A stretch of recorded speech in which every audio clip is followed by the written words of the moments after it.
Rachel. I think a lot of you will know Rachel from Botch England.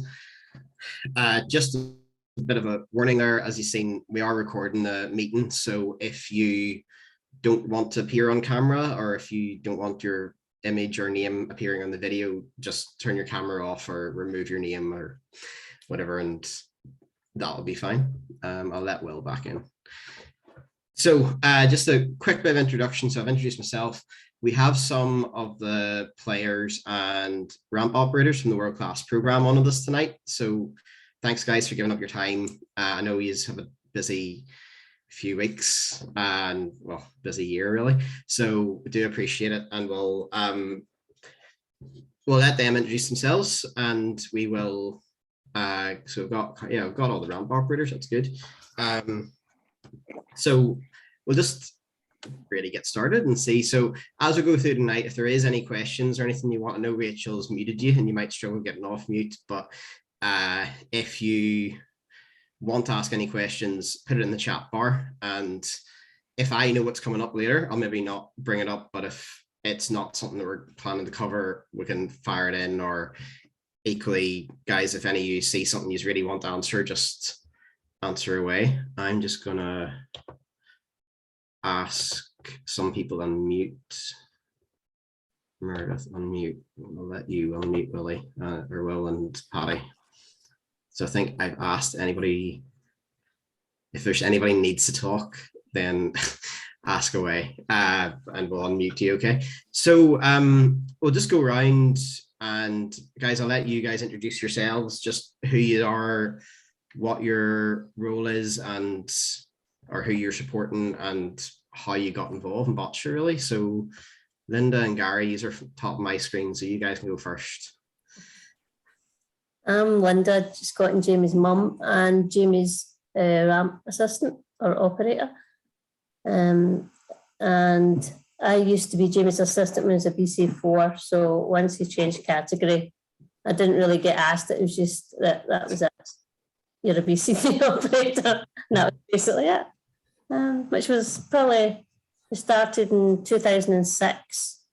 And we've been in the GB squad since 2009.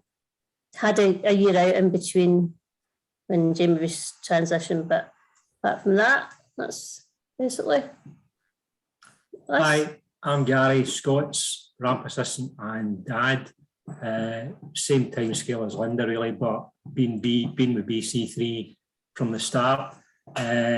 Lucky enough to do London, Rio, and Tokyo. So obviously, I'm trying to get to Paris next. That's the aim. And who else to have? Well, Meredith and Connor. Lost Connor. There's Connor. Meredith, you want to go? Yeah. Can you see my video? I can't see myself. I don't know how to change it. Sorry. No, it doesn't even look like you've turned it off. I think it's just not working by the looks of it. So. Brilliant. We'll just imagine Meredith there. Okay. Hi, I'm Meredith, and I am a ramp assistant for Paddy. And I just started in January with Paddy, but before then I was working with a different athlete in the World Class program from 2019. So I've got kind of a couple of years of experience, and yeah, that's mainly it. It's grand, that's all you need to say. And Connor, over to you. Hi. Yeah, so I'm Will's ramp assistant. I've been his assistant for about 5 years now, I want to say. We've been involved with the GB team for about 3 years, in the World Class program for the last year and a half. I used to work at Trelaw College and School, where I met Paddy, and that's where I first got introduced to Botcha. Did a bit of work with Paddy, and then Paddy left, and then started working with Will full time, and then pretty much just went from there. Okay. Yeah, so we do have a bit of a mix, well, quite a good sort of 50-50 split.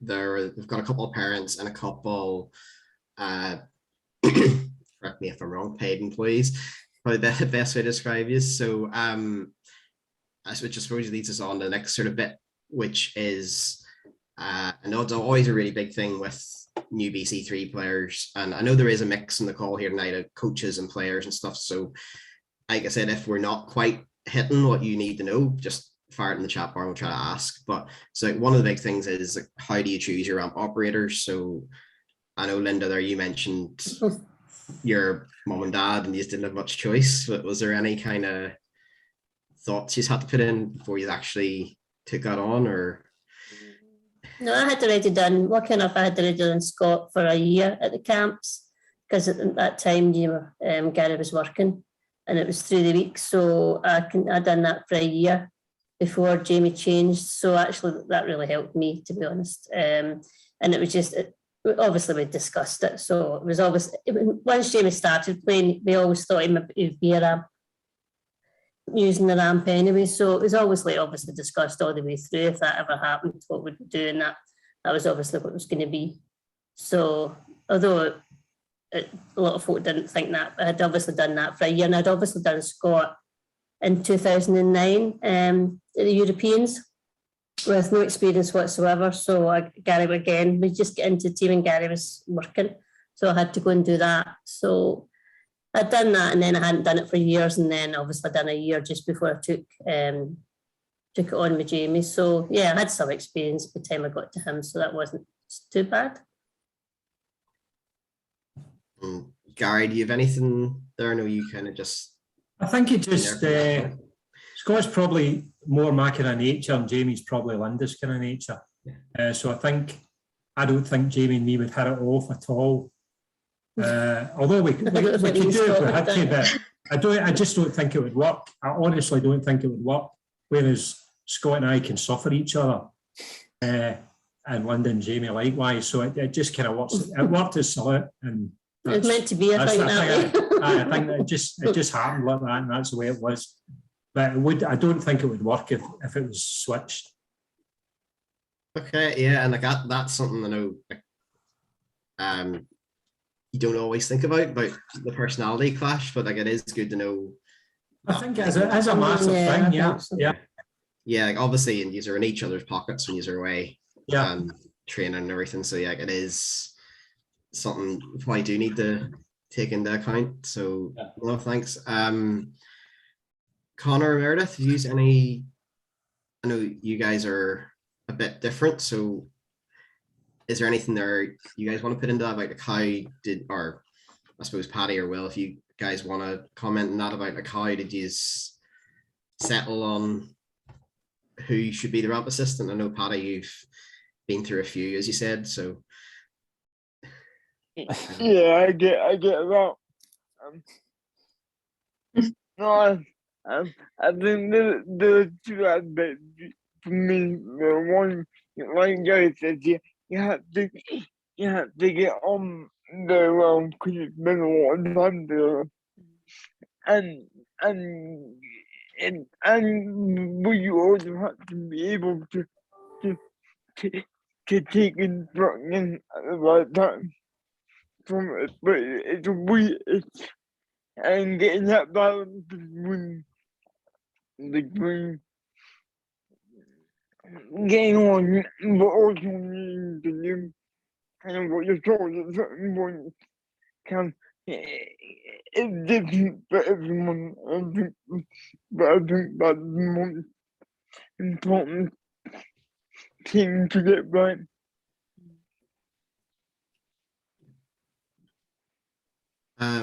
Well, Meredith, since Paddy's had his say, do you have anything there about like how obviously you had the experience before already sort of being around, did that obviously played into I think that is probably one of the most important aspects, is like getting on with each other, because it's kind of like you're working as a team, so you have to just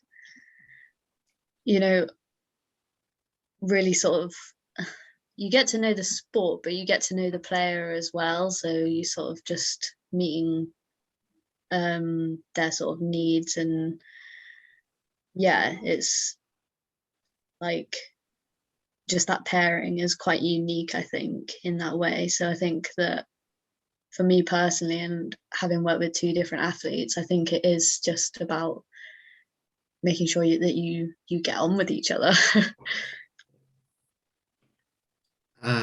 So well, Will and Connor, you guys want to feed into that there? Just was there Yeah. anything or how we bit about maybe how it works or anything you just want to feed in there? Yeah, I think it's important to know that you won't get on all the time as well, because you can't, and you've got to kind of you've got to accept that, I think, and be able to move on from that like fairly quickly, because it is quite fast paced, and you can't be holding any grudges. If you have an argument, you can't be holding on to that at all.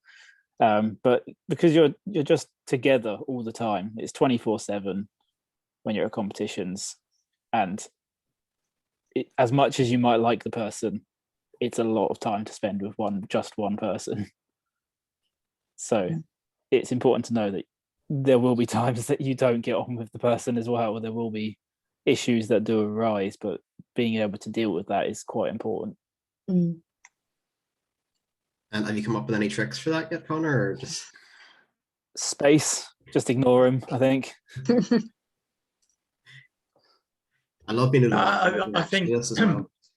On that, I think we work quite well with if I'm with other people in the squad, like it's all right for Connor to go off for a bit, even if it's just for like 45 minutes an hour. I think that makes a really big difference.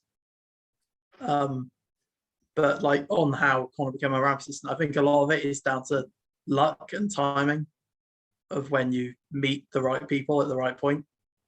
Because Connor only started working with me because my old ramp assistant wasn't able to do a competition. So it meant that Connor had to step in, and luckily he did. And then we just pretty much carried on after that. Yeah, we won we got silver medal at the first competition in Czech Republic. So this is all right. So we clearly did all right, and it was enough for him to kick the other one out and take me on instead. Okay. So yeah, obviously, and I think that's quite good having those couple of examples there. It doesn't have to be the same. Like obviously, like Gary and Scott, it's worked really well. Everybody else, and well, Linda sort of fell in with Jamie. But it's good. It is good seeing like the Paddy and Willies have had to change, and that it can still work. So that's good. Hopefully, you don't have to for a while. But so just going on then. So a wee bit, and I'll just open this up to whoever wants to say anything about it. About what does the role of a ramp operator look like? So I know everybody at home, it looks a bit different. So whoever wants to talk. So like, what does the home training look like, or how often are you guys involved? Or are there other people involved, or who would like to talk?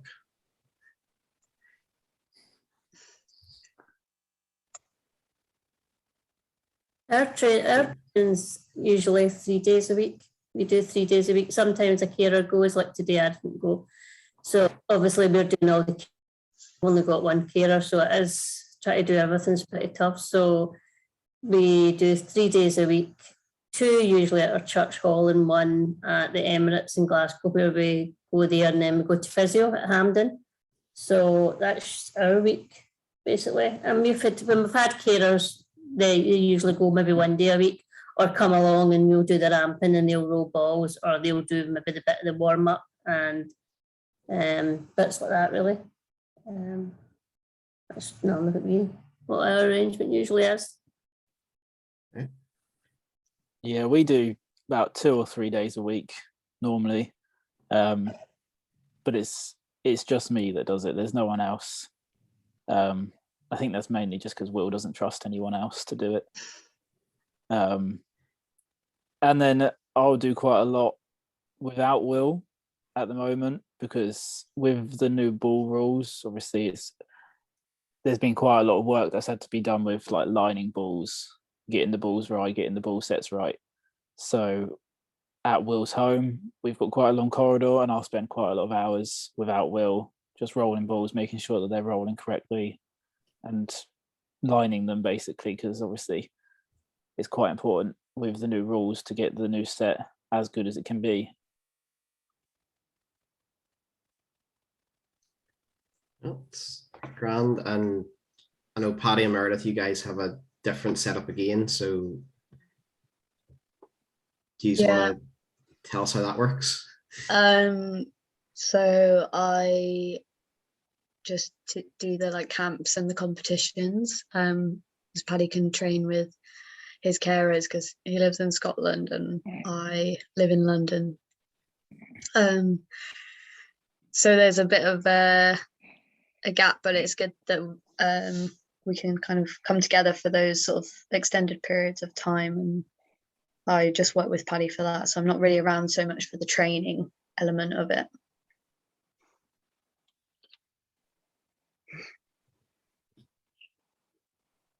Sorry, I'm just leaving a bit of a pause in case anybody else is jumping in or saying anything. So yeah, there is obviously different formats, and it is interesting to see. It looks different for everybody. I quite like that Will doesn't trust anybody else though, Connor. Just no pressure. So, and I know there, Connor, you'd already said there was bits you do without Will being there. So things like the sort of ball management things, and but is there, which I know is nearly a whole webinar by itself, BC3, how to manage your set of balls, but is there anything else you guys would be doing away from court or away from the player in terms of prep? You don't have to. For me, we have a drive with lots of games on. Yeah. And I think I'll probably spend in a week probably 2 or 3 hours looking at that, whether it's stuff I've already seen before or just I think keeps you in the right sort of mindset watching some of it. And that's obviously, we watch our own games as well back, and sometimes you can't do that straight away. Just because like if you've done badly at competition, I think the emotion's still quite raw from watching some of it. So it's quite frustrating sometimes. But I think that's the biggest thing that I do off court. So I'm obviously talking to other players and just chatting about the set of balls with Connor as well. There's also physio as well. Yeah. There's also, you got your physio stuff, which your stretches and everything like that every single day as well. You've got your routines to do, which helps quite a lot. Yeah, and I dread to think how much you two talk about balls away from court. Like, it's for the first couple of months I knew Connor, I just thought he just rolled balls all day. Like, anything else anyone wants to feed in there? Anything additional you do to just?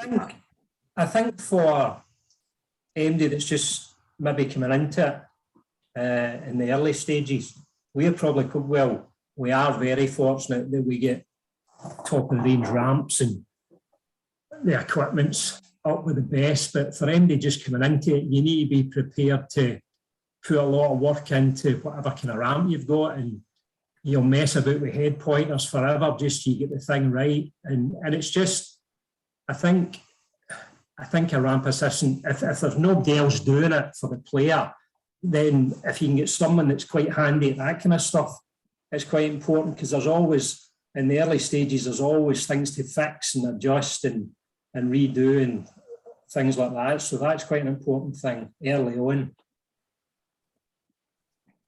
Yeah. And yeah, I think that's another thing. I know obviously we are talking to world-class program athletes and assistants. We don't expect everybody else is going to have access to the same things, but obviously, you know, this is the ideal. And if there's anything that you guys can replicate from this, then it's obviously just going to help. Yeah.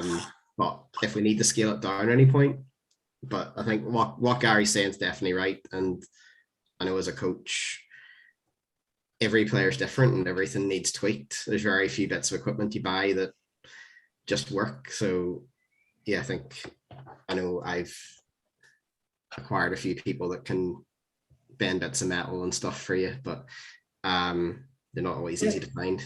Yeah, well, I think that's the thing. If it's not everybody that can do that kind of thing, so I think if you're really looking to be serious at it, you've really got to find people that will help you, like wee companies, local boys, local guys, welders, MD that works with steel, things like that. Just find these people because you will always need them on the way up, because you've always stuff to do. You always need to adjust something or repair something. So it is handy if you get that sorted early on.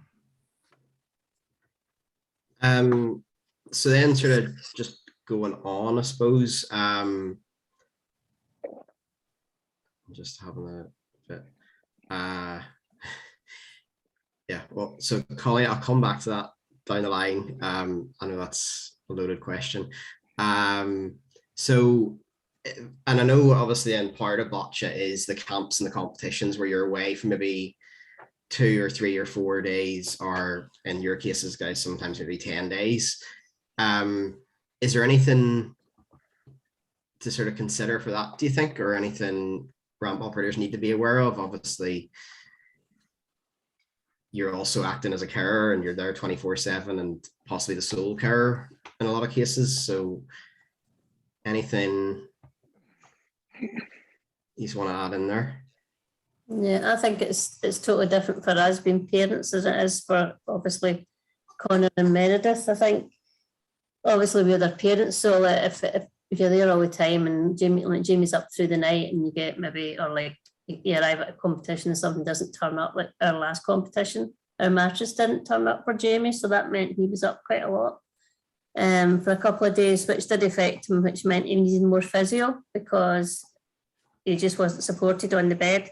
So things like that, yeah, up quite, like you could be up a lot, or you could be doing a lot more care than you normally do, and you've maybe travelled, like for us, we've obviously got to get 2 flights, so you could be travelling sometimes up to 40 hours by the time you've actually got to your bed. So you have to just be prepared for that, I think. And for us, if we need a break, we can easily say it's different for us, because we can easily, well, we're going to go for a coffee, or I need to go to my room and do this, but that's a bit harder for, I think, the assistants, like, to be able to say that. I think, Scott and Jamie, they're used to it. So, and we've been doing it such a long time, but I think that's a big thing for people when they go away for quite a long time, like 11 days, or when you get to Paralympics, it's 3 weeks. So you really need to be prepared for a lot, long days, and you're doing that on your own. So it is. You don't get a lot of downtime yourself on some of the bigger stuff. So you have just got to be, if that's the route you're going, you have to be prepared for that. It can be a slog. It's just, that's the way it is. So you just need to do it. And O'Connor and Meredith, I suppose, like Linda said, it's different as parents. Is there anything you guys would want to point out that's maybe a bit different as a carer, maybe? Not really. It's pretty similar in that sense, but it's mainly just understanding that, like Linda said, the care can be quite different when you're away. So understanding what sort of things you need to be able to sort of, if you're sleeping in a hotel room or on a bed that you're not used to, and just stuff that you need to, you won't get it right straight away. It takes some time and it's a bit of a trial and error, but it's very long days. Like they said, it's, if you're by yourself doing all the care and the ramping, it can be very long, but you just get on with it. It's just part and parcel of what you do, really. It's, if you want to be doing, if it's what you want to be doing, it's what you just have to get on with. Yeah, and I think, again, kind of like what you were saying earlier, Connor, about like if you can get sort of half an hour or something just to get a coffee or have a bit of downtime, allow players to kind of just hang out with each other so that you have a bit of time in that sort of, it could be up to 2 weeks or 3 weeks. Just grabbing that when you can kind of thing is quite important, I think. Definitely, yeah. And then I suppose, again, we've sort of touched a wee bit in competitions. Is there anything, so again, is there anything sort of outside of the, like we sort of went over there quite, yeah, obviously the care side of it is quite intense. Would there be anything else you think ramp operators or ramp assistants need to sort of, and players, I suppose, have to think about how that's going to work over that long time, or what does that maybe look like for you guys? Like I said, it's more or less 24/7 with the odd half an hour break in, or is that quite accurate?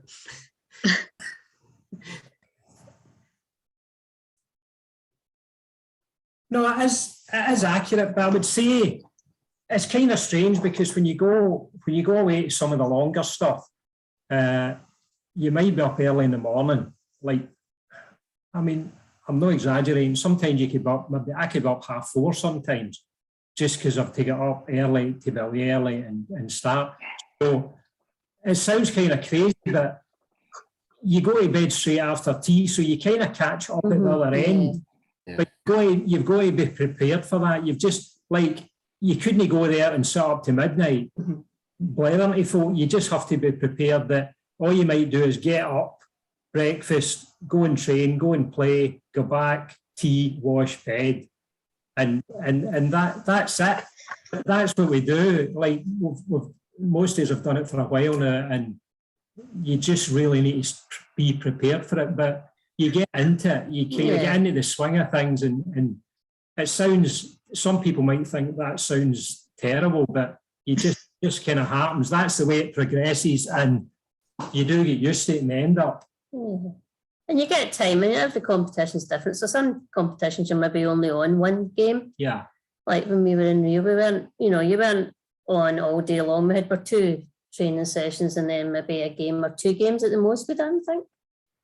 So you do get some time then, but I think you just need to be organised, because that's what you're doing. Like, it's not like that's what the situation is. You're going to play bocce and you'll either train, come back, and then later, you're not late in your bed. You couldn't do it that anyway, but that's just what it is. And that's you just preparing for competition, basically, because if you're not doing all these things well, you're probably not going to get much further in the competition. So I think that's just all part of the prep for the competition, basically. And I suppose, just, is there anything unexpected or anything that you didn't think whenever you started this job what would happen, either at camps or training or competitions, things you found yourself having to do or needing to do more of? Or no, not really. It kind of panned out the way I thought it would pan out. We would have no lives, and this would be it. So it's just, no, it's kind of, we're a sad breed. This is our lives. This is what we do. You don't, once you get to this stage, you don't have a lot of social time. It just kind of takes over your life. But that's what we want to do. That's what we signed up. As Connor says, you've signed up for it, so you've just got to.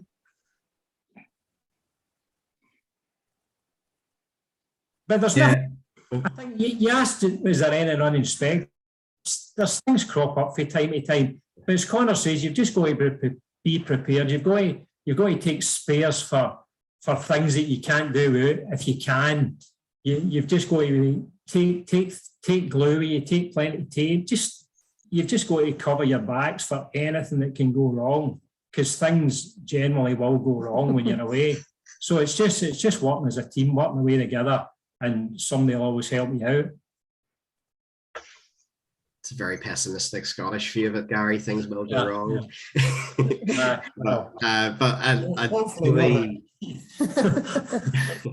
I totally get what you're saying there, and I think from being around you, it is a very, it can be quite intense, and you're obviously very passionate about it. And I think that's a big bit. If you're not, like you're sort of saying there, Gary, if Yeah. you're not fully invested in it, it's not gonna, you're not gonna enjoy being away for 2 days. Never No. mind No, that's it. 3 weeks. But Because once you get into the competition, that's exciting. That's what you're there for, isn't it? And that's the exciting part. So, yeah, but the best prepared you are, the more you'll get out of it, I guess, isn't I it? think You're not, I think, to be honest, if you're not fully invested in it, you're not going to make it anyway. yeah, Be truthful, because Yeah. you're coming along and you can just tell like they're not really fully committed, and at some stage they just kind of wander off and they start coming and going a wee bit, and then they just disappear. But you know, you can tell folk, you can more or less tell right away if folk are going to commit to it or not. And it's just, as I say, you can tell from the start. You can see them, you know them.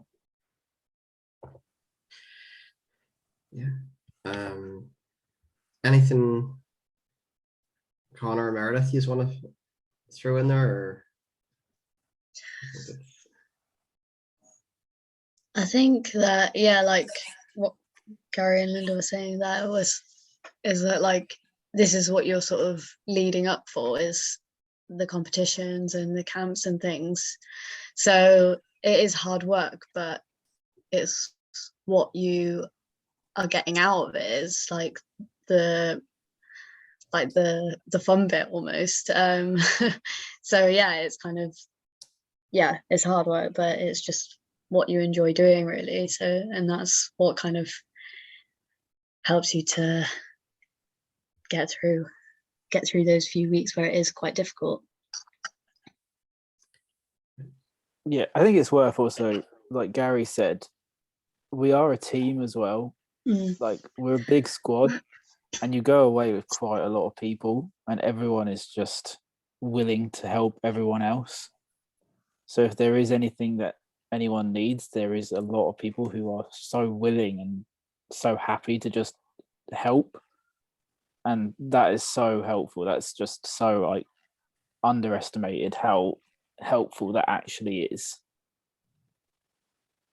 Yeah, it is such a tight-knit squad. Like when the athlete I was working for previously retired, I was like obviously really upset to lose that job, but it was almost like losing a family as well. Like the squad is just so, we love each other, and it's just so fun to like hang out with each other and just have a nice time, really.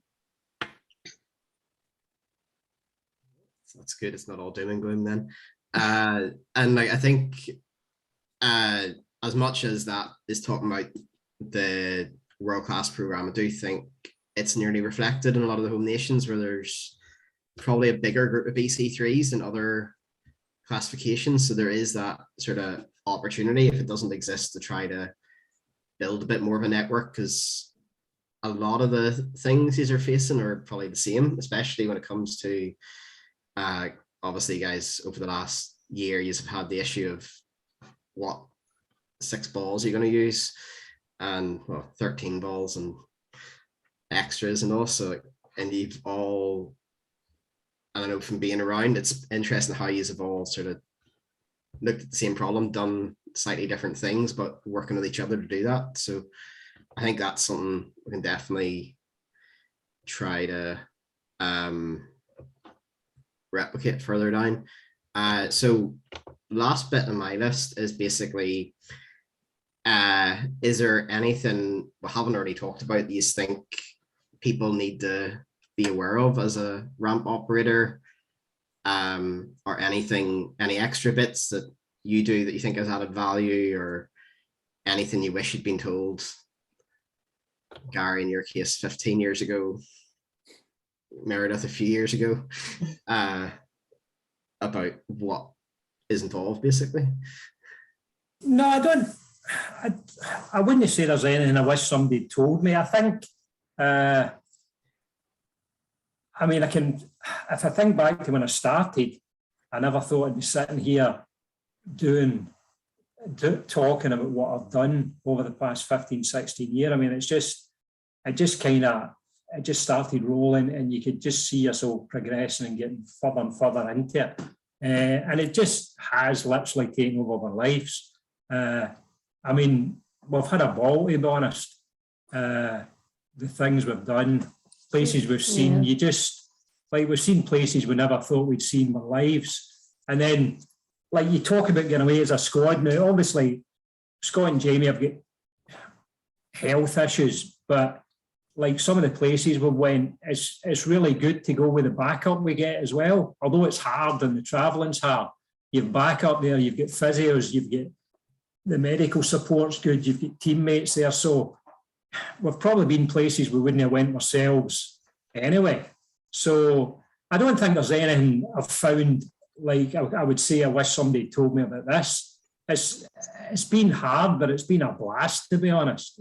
And like, you do things, there's very few people get to one Paralympics, never mind 3. So like, I've had a ball, to be honest. So if anybody is on this meeting thinking about it, then just go for it, because like, it just, as I say, we just kind of went along, tried something, got into it, just kept going. And if you just keep going, you never know where it'll take you. So go for it. Yeah, I just think if somebody had told me when our boys were diagnosed and we thought that was the end of everything basically that day, and they told us that this is where you'll go to a Paralympics, or you'll go to 2 Paralympics, or maybe 3 Paralympics with both of them. I think that, if somebody told me that, I think, well, we actually put the phone number away that Claire Morrison gave us for 2 years, thinking they couldn't do it. It just amazes me how Scott and Jamie and the rest of the squad that, like, we travel with ventilators, and Scott wears a ventilator, as everybody knows, but still can travel the world and still can get to Paralympics and finals of a Paralympics. You know, unfortunately we didn't get a medal, but I mean, Scott coming fourth was obviously a very sore one, but just to be able to say you've done 3 Paralympics, you know, with a condition like that, it's pretty amazing, really. So I think, yeah, there's a lot of hard work. You've got to be organised. You've got to, you know, it's long days, but once you get on that court and you're winning, that's a different story altogether. So I think that'd be one thing if somebody told me. I wish they'd told me earlier, because I think it's definitely changed Scott and Jamie's lives and ours, no doubt. So it's just been amazing, really, the countries we've been to and the competitions we've done. So yeah, and hopefully still to do so. And look, Connor, Meredith, do you use anything on that? I mean, I wish someone told me just how damn competitive everyone was in the squad, and it sucks you in. We're all just as competitive as each other, which I think is really good and really helpful, and I think it just works. Otherwise, no, I don't think there's much else that I wish anyone told me. I think I agree with Karen Linder. The places you get to go to are just sometimes amazing, sometimes not so amazing. But there's so many places that you just wouldn't go by yourself, and you just get to go and see the world, and yeah, it's amazing, really.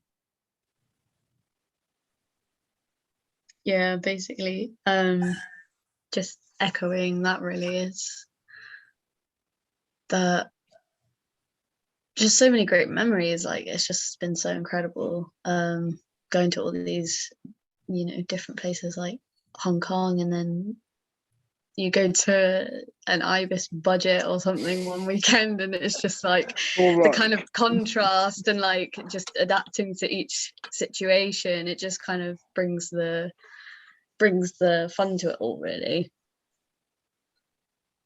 That is something I wish someone had told me. Yeah.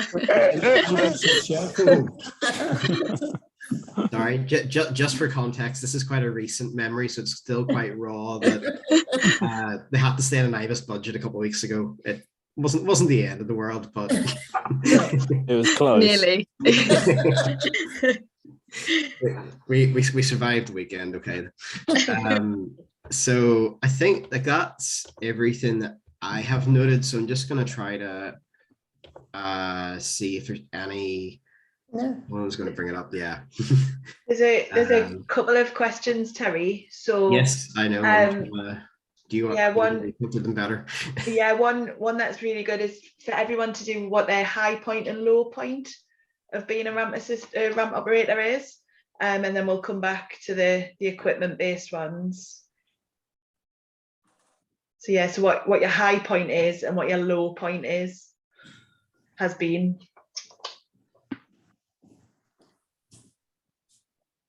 Linda, I'll pick on you because you're at the top. Oh.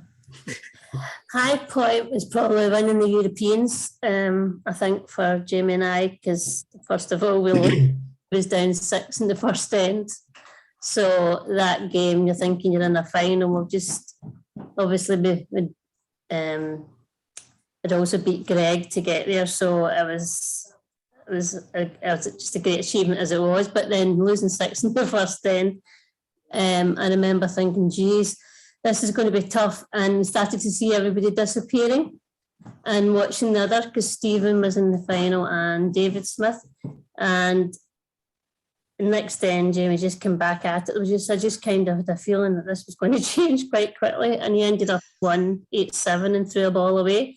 So that in that whole game, I think we had highs and lows of probably our whole experience of boccia at that level. Obviously, coming out the other side of that and winning it was just amazing. And I don't think you really appreciate that at the time. I think it's afterwards you think what you've done. But there's been loads, but that's probably our biggest one. And obviously going to the Paralympics. But probably our low is probably getting put out the Paralympics by your brother is probably our lowest. I suppose not many folk get to play with brother at the Paralympics, but obviously your 2 sons and your husband were all playing together. That was probably quite a low coming out of that. That was quite tough to deal with. But we knew that one of us was going to go through, and that was it. So we dealt with that pretty well, actually. I think we prepared a lot of that before we went. So yeah, that's mine, I think. Gary, have you any high or low points? Or 2 high points. I'll keep it neat because the game's just kicking off short. I'm very aware of that, Gary. High point was the 4s being on court in the singles in Tokyo. And the second high point was just making the squad in London, because the atmosphere in London was just, it would have blown you away. I still actually goosebumps talking about that every time I hear that David Bowie tune. When we walked out through the tunnel into the stadium, the atmosphere was just phenomenal that night. That just blew me away. So that's my 2 high points, and my low point was no medaling in Tokyo and coming so close. So, although it was a high point to get 4th, I suppose. That's not a good place to be ever, is it? Connor, have you any high or low points? Or I'd say probably there's not many highs, because I feel like we're still quite early on in our careers in terms of in the actual squad. Probably getting to the final in Zagreb at the first international competition we ever played at is probably the highest point so far. Low, I would say either getting knocked out by Scott in the quarterfinals of the Europeans, because losing in the quarterfinals. Don't give us that much credit. That's even worse. That's even worse then. So I mean, obviously getting knocked out of the Europeans is pretty bad, but then losing to your teammate, it is a bit bitter as well, knowing that it was facing Scott in the round of 16 was pretty bad. And potentially the not getting called up for Tokyo was pretty low point. Like, as great as it is, like, obviously you feel great for your teammates getting selected and everything, but it's quite a hard pill to swallow when you get that phone call to say, unfortunately, you're not going. So yeah, I'd say that's probably the lowest point so far. Yeah, we've had that once as well. One going and one not going. So That is hard. I remember London being very hard when Jamie didn't. He was a sub, and then they didn't take the subs, and then there was no sub in the BC4s that year. And Scott getting selected, and I remember being absolutely heartbroken for Jamie and trying to be really positive for Scott when they were getting all the kit coming in, and end up. But once I talked Jamie around to go into London, we actually had an amazing time being at London watching, and I'll never forget it. So I think to see it from both sides of it, I know how that must have felt, because that's exactly how I felt, and it was worse. Well, it wasn't worse, but in our house, because one, you could see everything. You were going, that's lovely, but then you're thinking, I really wish we did that. But we dealt with it. We've obviously had to do that all the way through, but yeah, that was probably a low for us as well, actually. And Meredith, I know you're maybe a bit newer into the program, but have you any high or low points, or? It's kind of yeah, I mean, like the same, just kind of when you go away, and those are the high points. Seeing your teammates very successful, and like when we went to Seville, that was a really good trip in 2019. I think everybody medaled. It was like just crazy. Really, really cool. But also on the flip side, yeah, just coming fourth, I think, is probably a real low. And that's when we were in Hong Kong. We came fourth, and that was tough. But yeah, mostly I just love it, honestly. Just all the trips are just so much fun, and I just like being in the atmosphere, and just being in the BC3 world is just brilliant. I have to ask, Paddy, are you practicing? Or are you just sitting with your head pointer on? No, I use it for my iPad too. Oh, okay, right. Yeah. Okay, no, I hadn't seen you with it before when you weren't playing bocce. Yeah, no, I'm not that bad. Yeah. No, that's okay. So yeah, well, nobody said the accommodation was a low point, so that obviously it doesn't matter. Losing a competition is worse than accommodation. Was there some other questions there, Rachel? Yeah, there was. So the next one, if we go for Jan's, so it's like an officiating question. So Jan's found that when in the call room, what the official will do is ask the player and the ramp assistant what your routine is. So, you know, how does the player request the ball? How do you move the ramp? What am I likely to see? And Jan's found quite often that ramp players and ramp assist operators can be a bit reluctant to give that information over, and she's just wondering if there's a reason for it, that like being shy about it or being reluctant to give it over. Whoever wants to take it. I personally found that question, I could never really understand why they need to know that anyway, because as long as you're not breaking the rules, what difference does it make what you do? I could never really get my head around that. I think people they might be coming across as reluctant. I think they just can't be bothered going through it. Or they don't really understand what they mean. Do you know, I'm not being cheeky. It's just, I just find I don't understand why they need to know that, because I think it's the way it's asked. Maybe it doesn't really matter at the end of the day. As long as you're staying within the rules, what difference does it make? What it is? And your routine may change time, because if you're running short of time, the thing will speed up. So I could never really understand that one, to be honest.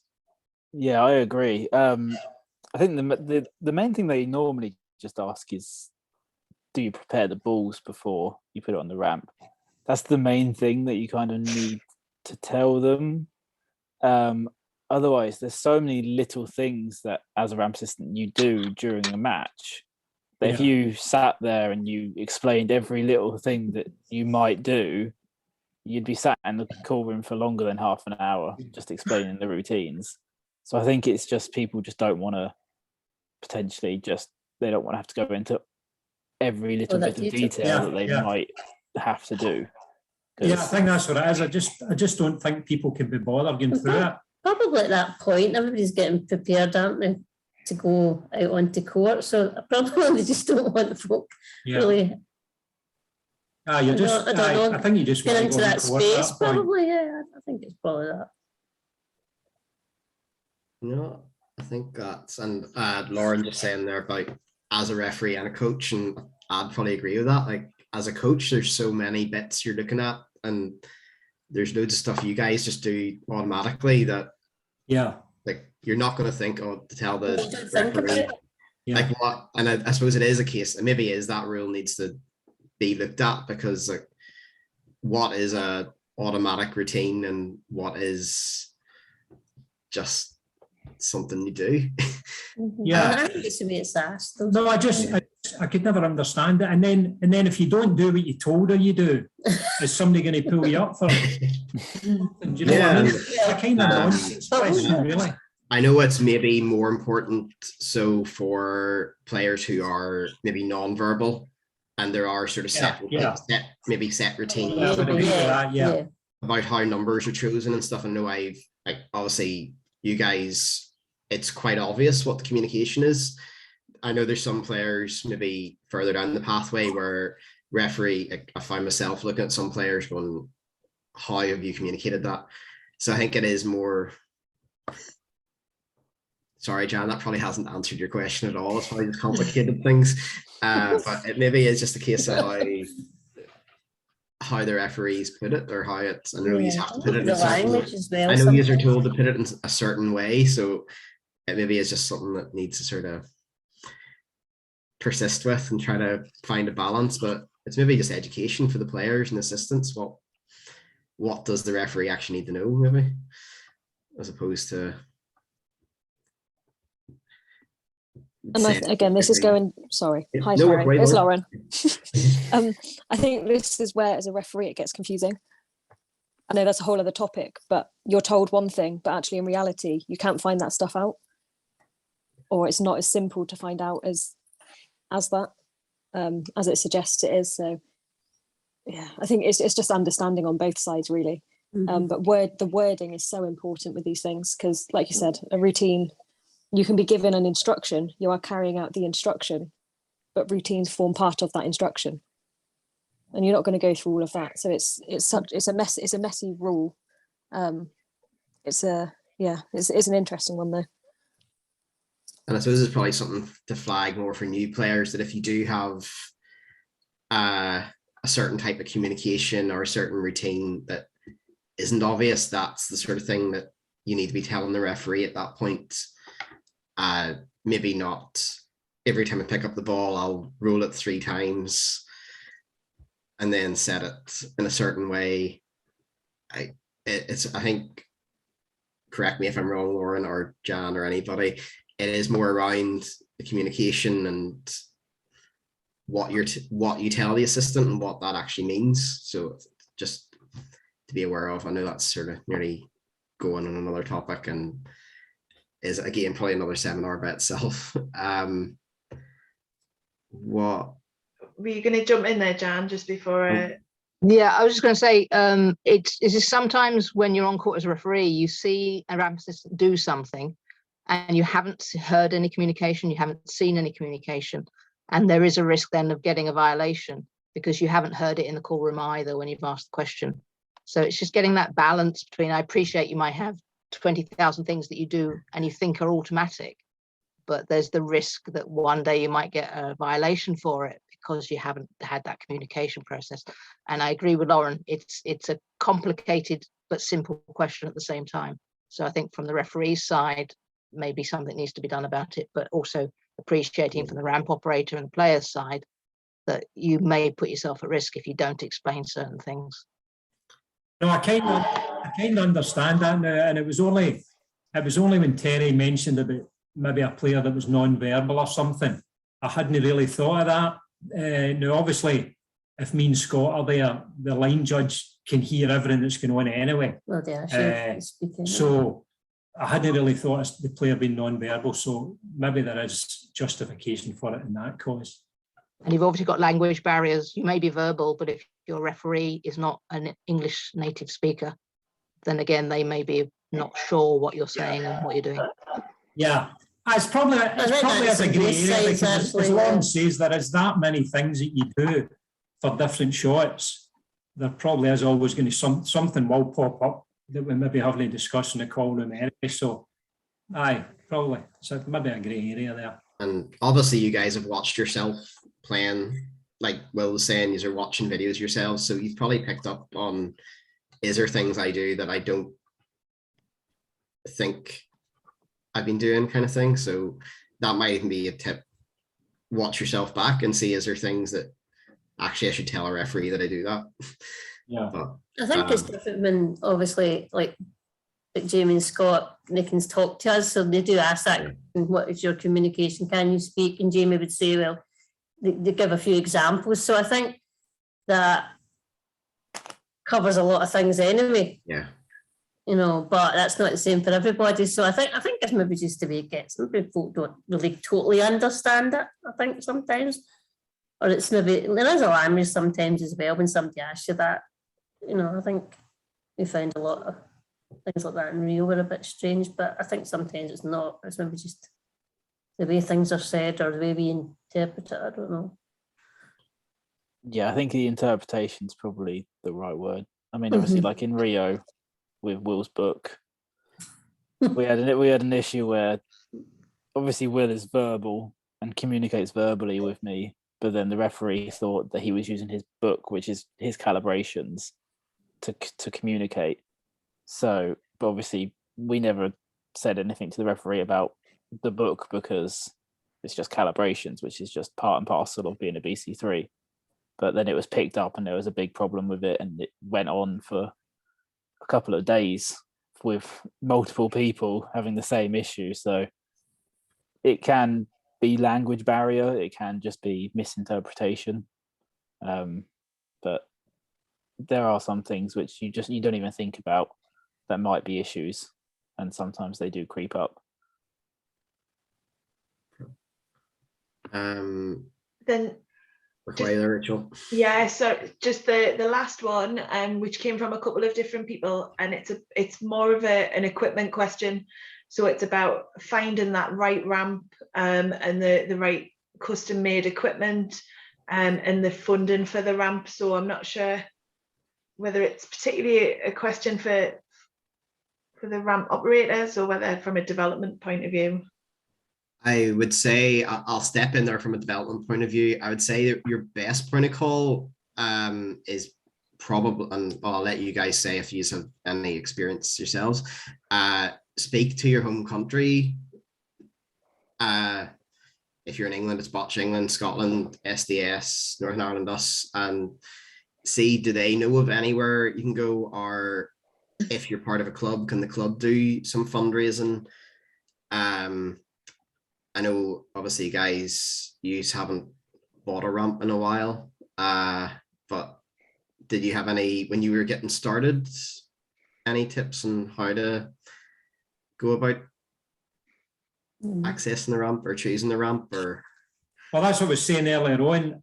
Like when we started way back, I made Scott's first two ramps, and then we got a second-hand one that Liam Beresford's dad had made, which then we adapted, done several changes to it here and there. But again, it's just like even if you get the finished product, you'll always need stuff done. You'll always need to adjust stuff or repair stuff. As I said before, it's just like it's just finding refabrication places and just getting in and introducing yourself and just getting a kind of relationship with them.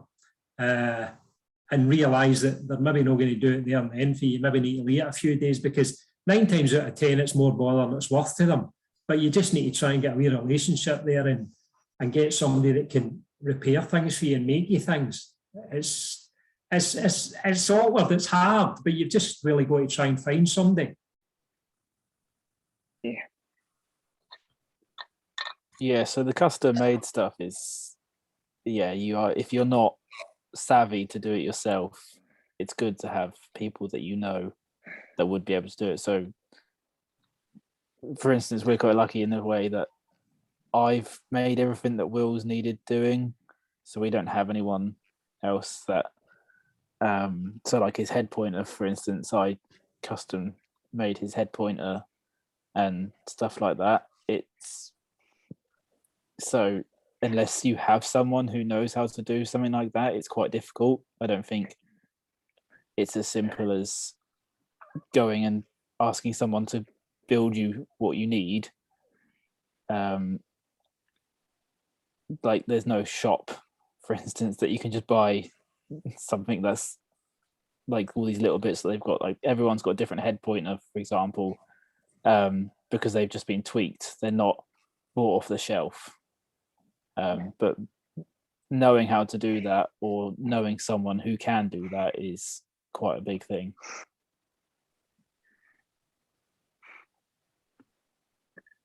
Yeah, and I think part of that is luck and finding the right person. Yeah. And Yeah. even from a home country perspective, one of our parents is a mechanic and does bits for us like that. So speak to who you know, really, I think is.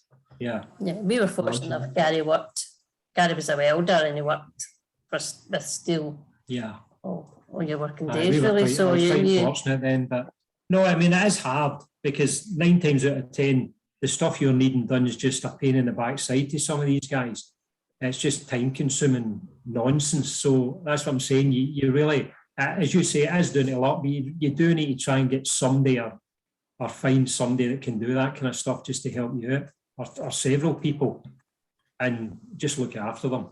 Pay them well and mention their name when people ask you, and blow smoke up their backside or something.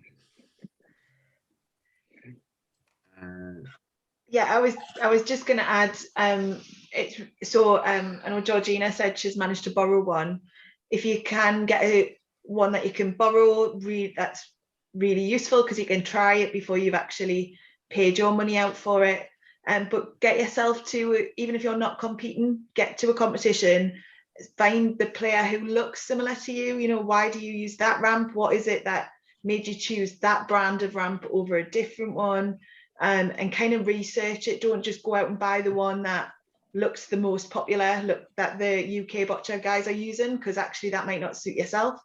And then I suppose I just want to reiterate that it's not a thing that's unique to boccia.